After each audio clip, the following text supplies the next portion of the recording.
हम लोग हिंदुस्तानी, हिंदुस्तानी नहीं, हम हिंदू, हमारे अपने ही ग्रंथों से इतने दूर हो गए। कई हिंदुओं को पता ही नहीं है कि कितने दर्शन हैं, वेद के कितने अंग है और कौन कौन से हैं। अरे वो तो दूर की बात, पूछ लो कि तुम्हारे ग्रंथ, हिंदू हो तुम, कौन कौन से ग्रंथ, तो वो धड़ाक से बोल देगा। एक वो क्या बोलते हैं, गीता, गीता है, क्या बोलते हैं उसको, गीता, मतलब ही इज नॉट श्योर, ऐसा ऐसा बोलते हैं गीता। अच्छा, कई लोगों को भागवत और भगवत गीता में भी अंतर नहीं पता। भागवत गीता बोलते हैं, नहीं भगवत गीता, भगवता गीता, भगवत गीता।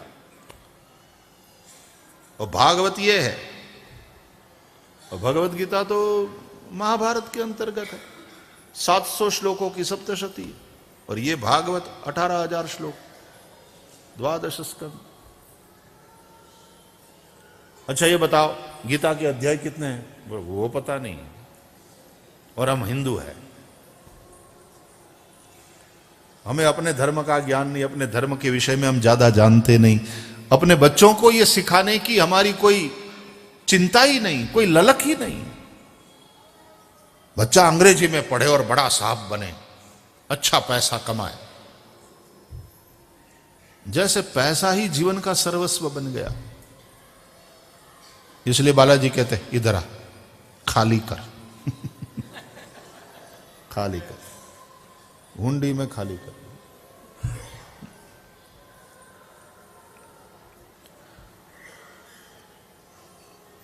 जो आदमी जिस चीज का दुरुपयोग करता है, तो जैसे मां उससे छीन लेती है ना, तो उसी प्रकार जिस चीज का दुरुपयोग करोगे ठाकुर जी छीन लेंगे वो चीज। क्यों? ठाकुर जी तुम्हारा भी भला चाहते हैं और औरों का भी भला चाहते हैं। ये छुरी बच्चे को ही नहीं लग जाए और बच्चे के द्वारा औरों को न लग जाए, तो मम्मी उसके हाथ से छुरी छीन लेती। ये छुरी कोई खेलने की चीज है? तो धन अय्याशी के लिए है, जुआ खेलने के लिए है, शराब पीने के लिए है। छीन लो।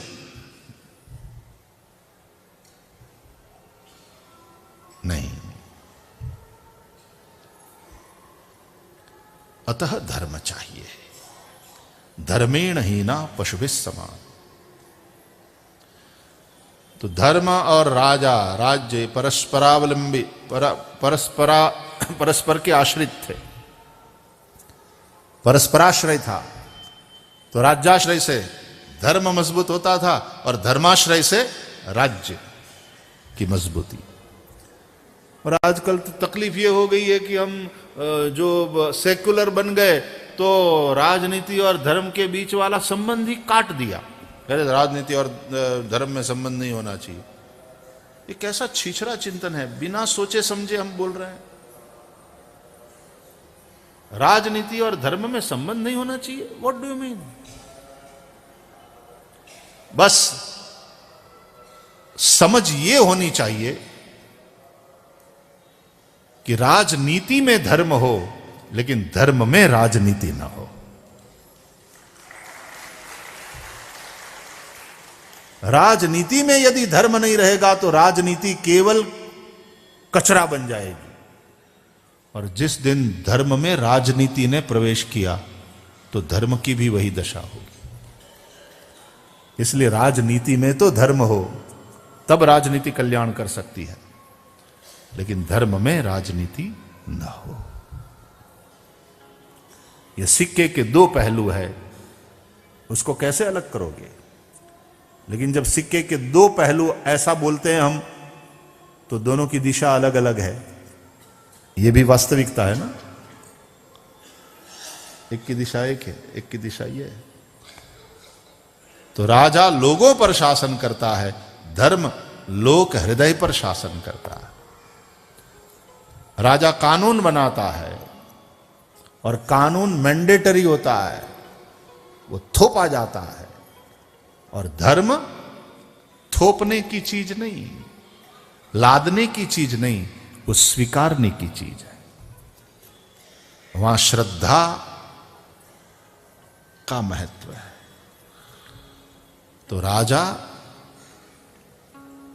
राजनीति और धर्म ये परस्पराश्रित हो तो दोनों पलते हैं, बढ़ते हैं, और दोनों के पलने बढ़ने से अंत में राष्ट्र मजबूत होता है और प्रजा की सुखाकारी बढ़ती है। इसलिए हम लोगों ने ये कहा, ये जो आरती हम करते हैं और आरती के अंत में मंत्र पुष्पांजलि हम पढ़ते हैं, तो उसमें क्या है? यही बात है। ओम स्वस्ति साम्राज्यम भोज्यम स्वराज्यम वैराज्यम। ये क्या है? भिन्न भिन्न प्रकार की शासन व्यवस्था की सूची है ये। समुद्र पर्यंताया एकराडिति, एकराट इति। समुद्र पर्यंत की संपूर्ण पृथ्वी पर एक अराट, एक ही राजा हो, इसलिए चक्रवर्ती।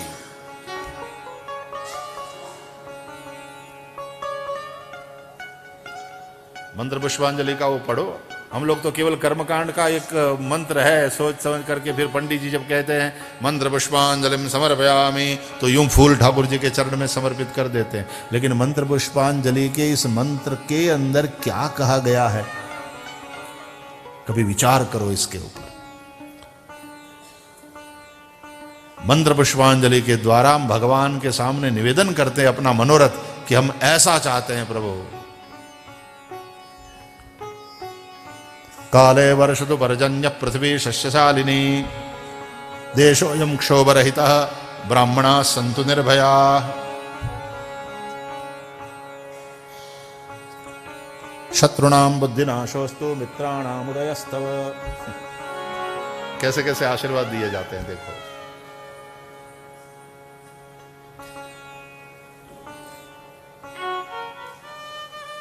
मैं तो वेंकटेश भगवान से वो प्रार्थना करता हूं कि कब फिर मेरे राष्ट्र में वो दिन आए कि घर घर में श्लोक संस्कृत में स्पष्ट उच्चार से लोग बोल रहे हो। उत्तिष्ठोत्तिष्ठ गोविंद, उत्तिष्ठ गरुड़ध्वज, उत्तिष्ठ कमलाकांत, त्रैलोक्यम मंगलम कुरु। सुबह उठते ही कितना सुंदर सुप्रभात होता है यहाँ। कौसल्या सुप्रजा राम पूर्वा संध्या प्रवर्तते।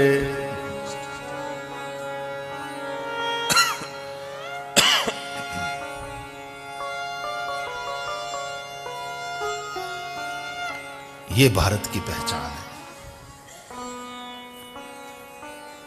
राजा परीक्षित ने ऐसा सम्राट चक्रवर्ती पद को प्राप्त किया और कली काल को निग्रह बांध लिया। काल के अधीन हो जाए वो राजा नहीं, राजा विष्णु रूप है। राजा कालस्य कारणम,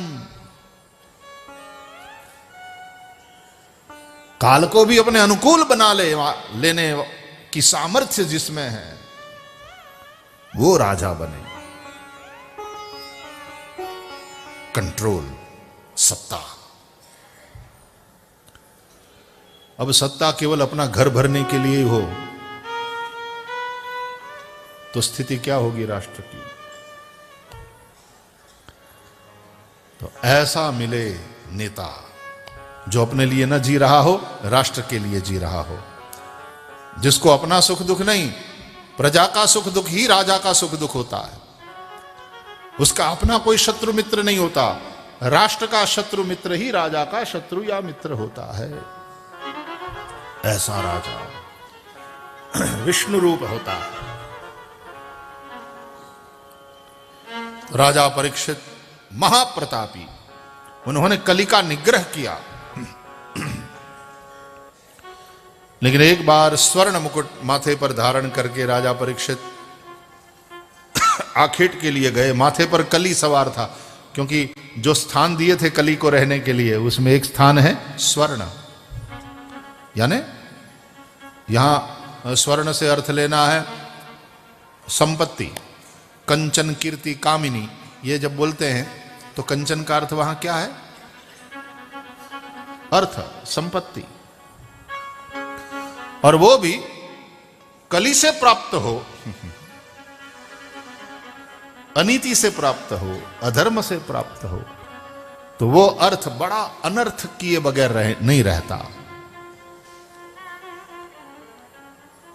माथे पर कली सवार हुआ राजा परीक्षित, आखेट के लिए गए और मध्याह्न समय में भूख प्यास से व्याकुल राजा परीक्षित एक आश्रम को देखा। शमीक ऋषि का आश्रम था, ऋषि समाधिस्थ थे, कौन आया कौन गया पता नहीं। राजा का सम्मान नहीं हुआ, किसी ने पानी के लिए नहीं पूछा, बैठने के लिए नहीं कहा। एक तो माथे पर कली सवार, अभिमान, मैं राजा हूं, मेरा समुचित सम्मान होना चाहिए, जो नहीं हुआ। तो क्रोध, क्रोध के चलते फिर गुण में भी दोष को देखने की वृत्ति आ जाती है, द्वेष के चलते कि ये ऋषि समाधि का ढोंग कर रहा है। एक मरा हुआ सर्प देखा, धनुष से उठाया, ऋषि के गले में पहनाया। ऋषि समाधिस्थ थे, समाधिस्थ रहे। राजा क्रोधावेश में वहां से चले गए और इसीलिए ऋषि के पुत्र ने शाप दिया, क्योंकि तुमने मर्यादा का उल्लंघन करके मेरे निरपराध पिता के गले में सर्प पहनाया है। मस्तक ऊपर रह गया, बाकी काया सर्प के नीचे। तो मस्तक में 7 छिद्र है, 2 आंख, 2 कान, 2 नथुने, 1 मुंह। इसलिए तुम्हारे केवल 7 दिन की अब आयुष्य बची है। 7वें दिन तक शक के डसने से तुम्हारी मृत्यु होगी। देखा जाए तो ये परीक्षित की नहीं, हम सबकी कथा यही है। 7 दिन में सबको जाना है, क्योंकि दिन 7 ही है भैया।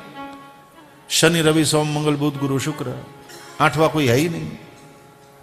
7 ही दिन में सबको जाना है। राजा परीक्षित को जब ये पता चला, माथे से जैसे ही वो स्वर्ण मुकुट हटाया, अपने किए का स्मरण हो आया। राजा परीक्षित पछताए, मैंने बहुत गलत काम किया, मैंने बड़ा अधर्म किया, मैंने अपने कुल को कलंक लगाया।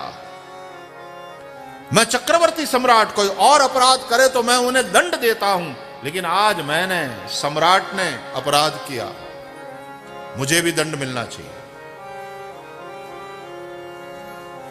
देखो हमारे यहां अश्वमेध यज्ञ करके चक्रवर्ती पद को प्राप्त सम्राट का जब चक्रवर्ती पद पर अभिषेक होता था, तो फिर वो राजा 3 बार बोलते थे, अदंड्योस्मि अदंड्योस्मि अदंड्योस्मि, मैं अदंड्य हूं, मैं सबको दंड देने वाला हूं, लेकिन मैं स्वयं अदंड्य हूं, कोई मुझे दंड नहीं दे सकता।